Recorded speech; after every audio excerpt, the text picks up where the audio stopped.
Casos de violência e intimidação a jogadores são comuns no futebol brasileiro.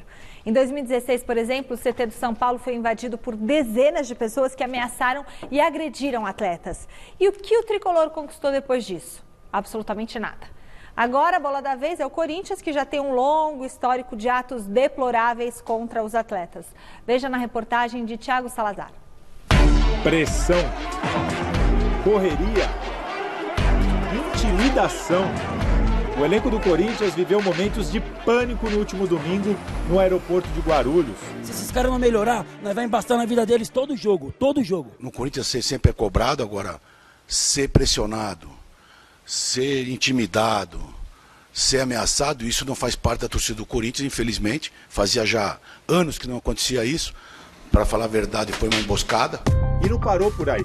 A esposa de Cássio precisou desativar seu perfil em uma rede social e o filho de Fagner, de apenas 10 anos de idade, chegou a ser ameaçado. Obviamente que os jogadores estão muito assustados, muito tristes, eu também.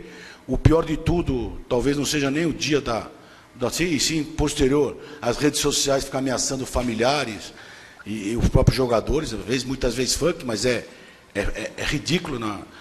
Nas redes sociais não se tem dono. É ridículo, mas infelizmente não é novidade. Isso não ajuda em nada, né? Deixa ainda mais temeroso, né? Os caras com medo, né? Não se resolve assim. Depois do que aconteceu no aeroporto de Guarulhos, muitos torcedores tiveram receio de que Cássio pudesse pedir para deixar o Corinthians.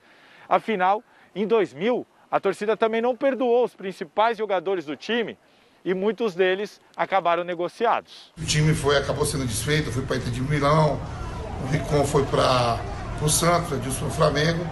Mas, enfim, nunca ajuda. Isso nunca ajuda, essa pressão, invasão e querer agredir os atletas.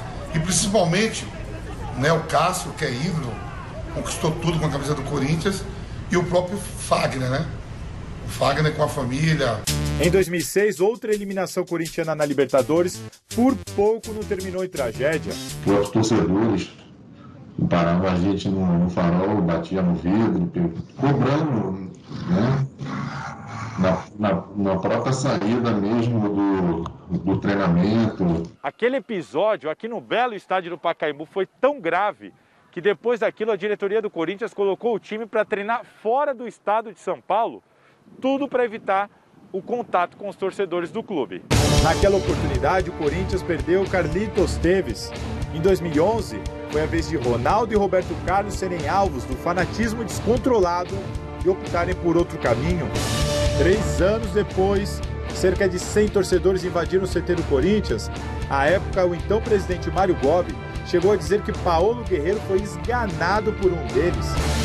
O tempo passa, as cenas se repetem e nada acontece. A verdade é que atos como o do último domingo seguem sendo relevados pelas autoridades. E no Corinthians, dessa vez ninguém saiu. Cássio, um dos maiores ídolos da história do clube, resistiu, não foi embora, mas mandou o seu recado. Nós não devemos nada pra ninguém. Pra ninguém. Pois é, né?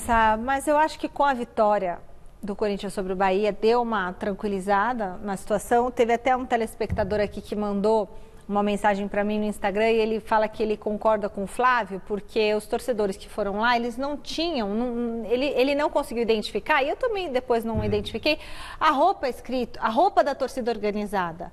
Então não estava escrito assim, sei lá, Gaviões e tal, mas eu acho que até porque eles chegaram meio de surpresa e quiseram chegar de surpresa, não sei. Eles foram avisados, né, na hora certa.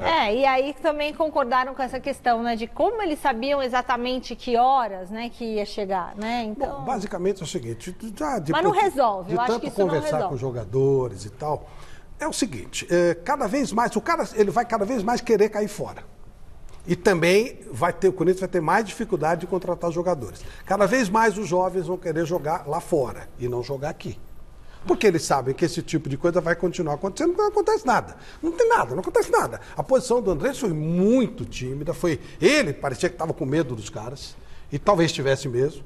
Então, sabe, como não acontece nada, o cara não vai estar se sujeitando a isso. Esses caras são trabalhadores, são pais de família. Os filhos deles estão vendo isso acontecer. Foram mexer na rede social de esposa de Cássio, de filho do Fagner. Então, o cara, por que ele vai se submeter a isso? Ele pode ir em outro lugar. vai jogar em outro lugar, vai trabalhar em outro lugar, enfim, e é culpa do clube que dá o respaldo a isso. Por isso que eu sou muito fã do Paulo Nobre. O Paulo Nobre chegou e limpou, falou, aqui não. E você lembra o que mudou, o que aconteceu no Palmeiras. É isso. Esse tipo de coisa não vai mudar nunca. Para mim é coisa que vem de dentro do clube, ninguém me tira isso da cabeça.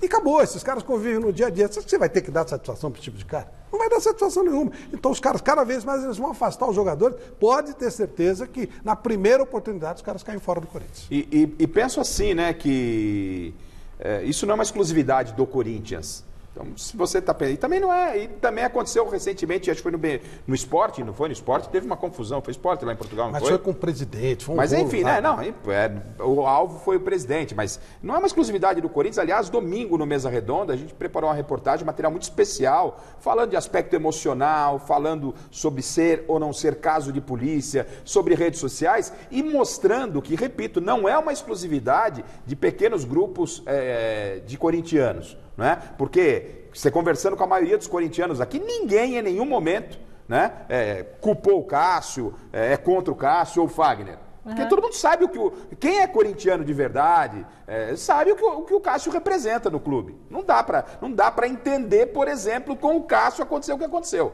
Com o Cássio, com nenhum jogador, mas principalmente com o Cássio. Com qualquer ser humano. Os grandes times do mundo, as grandes organizações do mundo, isso não existe. Esses caras não existem. Já ouviram falar de torcida uniformizada do Barcelona, do Manchester City, do Real Madrid? Não tem.